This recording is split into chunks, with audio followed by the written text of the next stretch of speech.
29 de março de 2021. Devocional Buscando Intimidade com Deus. Graça e paz, irmãos e meus bons amigos. Lembrando que estamos no grupo Estela Golden, no WhatsApp e no YouTube. O tema do devocional será Bíblia, nossa bússola espiritual, parte 2. O nosso versículo-chave será: toda a Escritura é divinamente inspirada e proveitosa para ensinar, para redarguir, para corrigir, para instruir em justiça, para que o homem de Deus seja perfeito e perfeitamente instruído para toda boa obra. Amém? 2 Timóteo 3, versículos 16 e 17. Livro de 2 Timóteo, capítulo 3, versículos 16 e 17. Amém? Bom, lembrando que no devocional da semana passada, no parte 1, falamos de quando e como surgiu esse livro maravilhoso, qual a sua importância, como aplicar o que está escrito nela, e que nesse livro tão importante dá para meditar e aprender coisas para a nossa vida. Na parte 2, vamos seguir dizendo qual o propósito da Bíblia. O fator mais importante que classifica a Bíblia como o livro mais singular e a sua influência que ela tem sobre as nossas vidas. Embora a Bíblia seja um grande tesouro com respeito à sua contribuição para a humanidade em literatura, filosofia e história, o maior valor desse livro se encontra na grande influência que ela exerce sobre as nossas vidas, sobre a vida das pessoas. Através das suas páginas, o homem se vê exposto quanto à sua verdadeira condição diante de Deus. A palavra de Deus é como uma espada que penetra até os pensamentos e os propósitos do homem e o convence dos pecados diante de Deus. Amém? No livro de Hebreus fala assim: porque a palavra de Deus é viva e eficaz e mais cortante do que qualquer espada de 2 gumes. Ela penetra até o ponto de dividir alma e espírito, junta as medulas e a adapta para discernir os pensamentos e os propósitos do coração.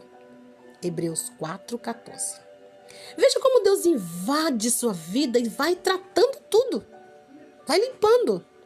Temos 2 passagens aqui. Santo Agostinho era um homem indisciplinado e libertino na sua juventude. Porém, a mãe dele orava por ele o tempo todo, enquanto ele crescia. Certo dia, quando ele já estava com 31 anos de idade, ele decidiu ler a Bíblia.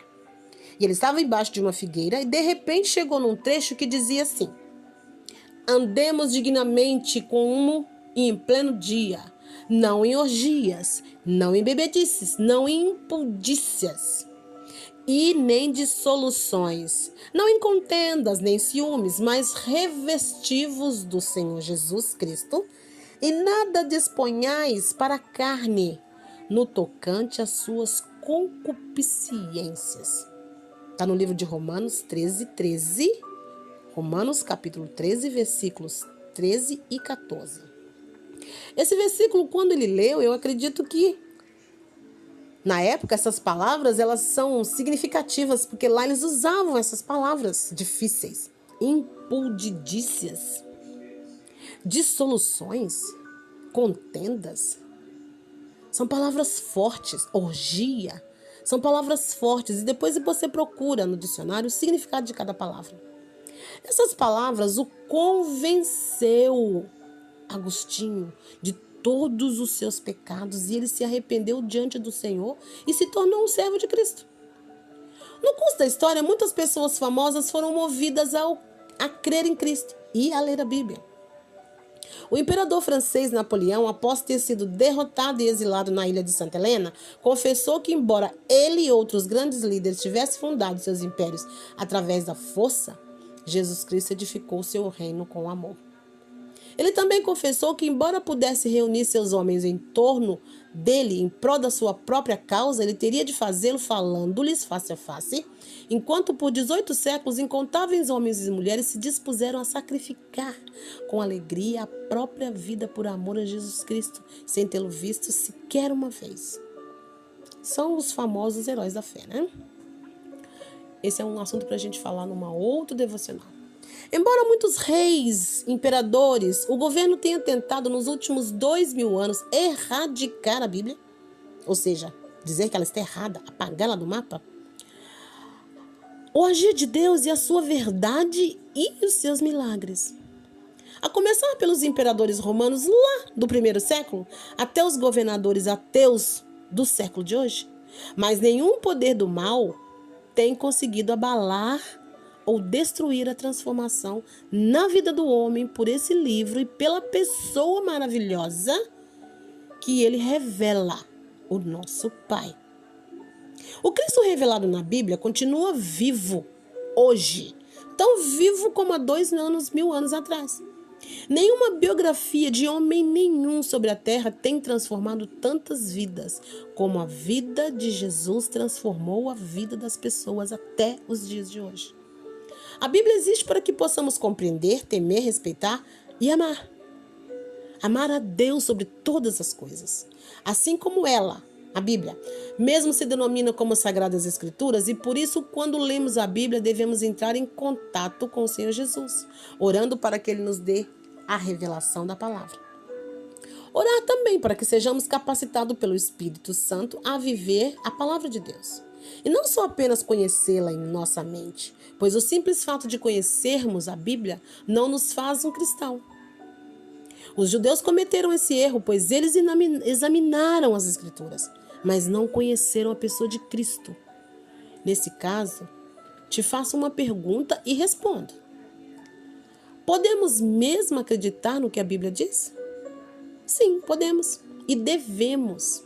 E vou te dar 3 motivos para essa pergunta. A Bíblia ela tem uma harmonia impressionante. A Bíblia foi escrita num período de 1.600 anos por cerca de 40 pessoas diferentes e alguns deles nem se conheceram pessoalmente. E mesmo assim as informações desses livros estão interligadas e seguem o mesmo tema. Os relatos são honestos. Geralmente os historiadores escondem as derrotas do seu povo. Por outro lado, os escritores da Bíblia registraram com honestidade suas próprias falhas e a de sua nação. As profecias são confiáveis, pois o verdadeiro cristão sei que muitas das vezes já aconteceram uns 200 anos atrás, antes da antiga cidade da Babilônia ser destruída. E nós entendemos que as profecias, algumas delas já aconteceram e aquele que é um verdadeiro cristão, ele entende o que aconteceu. Outra pergunta, como compreender a Bíblia? Quando a Bíblia foi escrita no seu original, não continha divisão por capítulos e versículos. Ela foi criada muito depois da sua conclusão.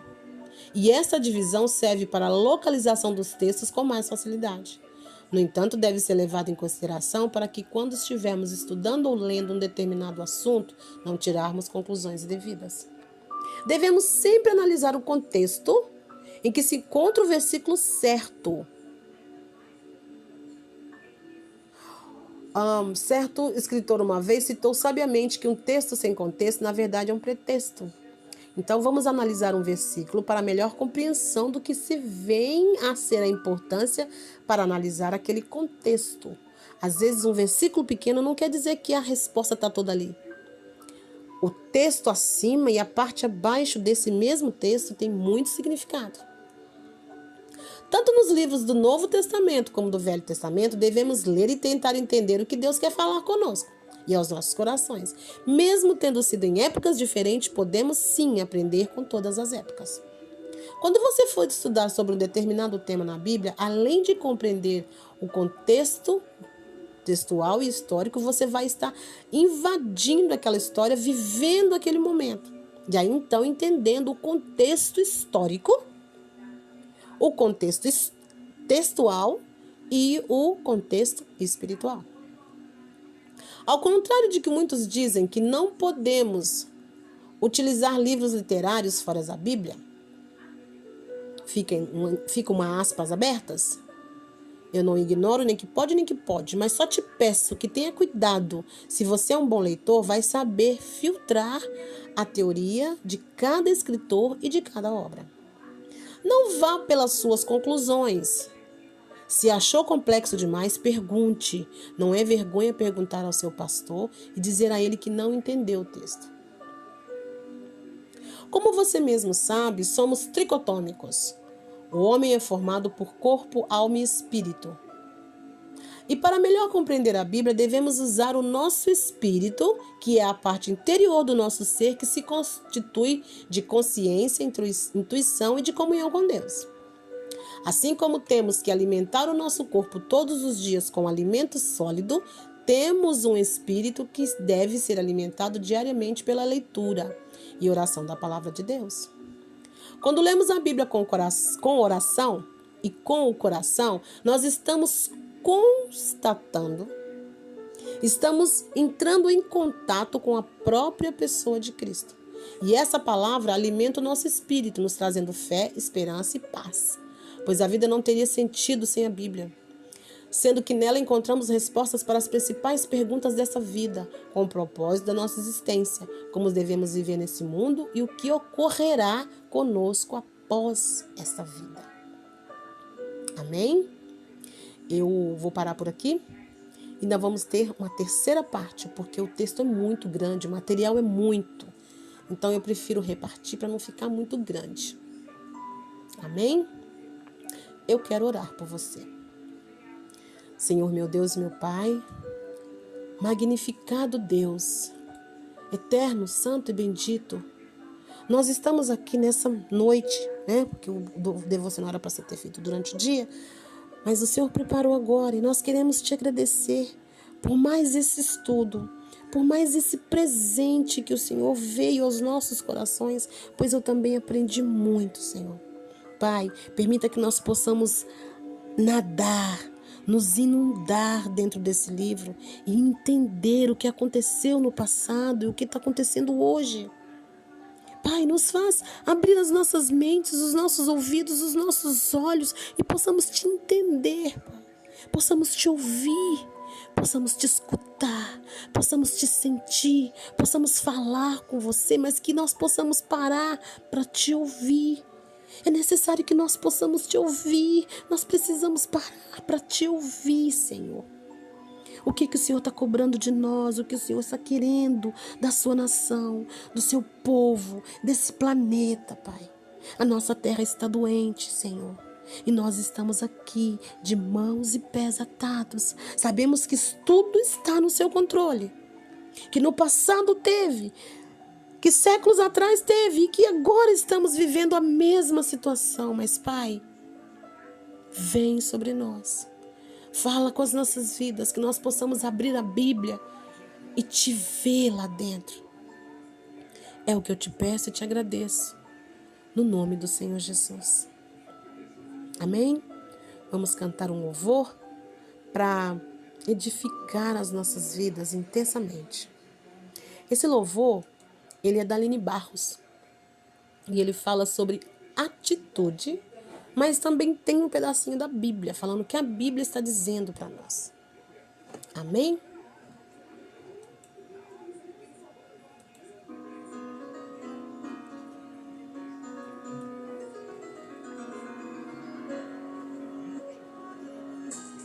Chega de tropeços, quero direção, quero tua palavra, seja sim ou não. Não para o mundo, sim para o teu reino. Quero atitude que define um cristão.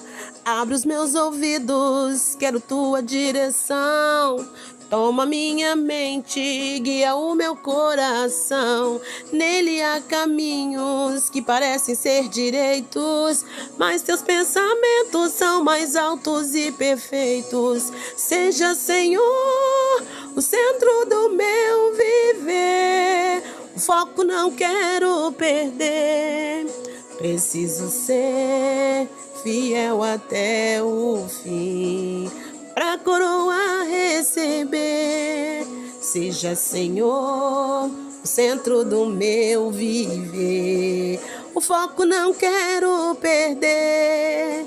Preciso ser fiel até o fim, pra coroa receber. Chega de tropeços, quero direção. Quero tua palavra, seja sim ou não. Não para o mundo, sim para o teu reino. Quero a atitude que define um cristão. Abre os meus ouvidos, quero tua direção. Toma minha mente, guia o meu coração. Nele há caminhos que parecem ser direitos, mas teus pensamentos são mais alvos e perfeitos. Seja, Senhor, o centro do meu viver. O foco não quero perder. Preciso ser fiel até o fim, pra coroa receber. Seja, Senhor, o centro do meu viver. O foco eu não quero perder. Preciso, Deus, preciso ser fiel até o fim, pra coroa receber. Avenidas do mal tentam me distrair. Centralizo, Senhor, meus olhos em ti.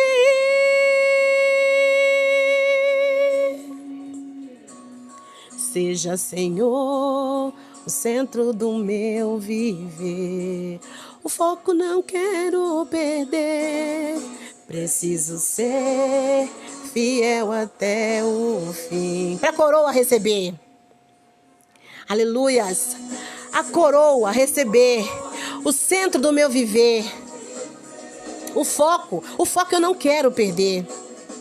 Preciso ser fiel até o fim, pra coroa, a coroa eu quero receber. Seja, Senhor, o centro do meu viver. O foco não quero perder. Preciso ser fiel até o fim, pra coroa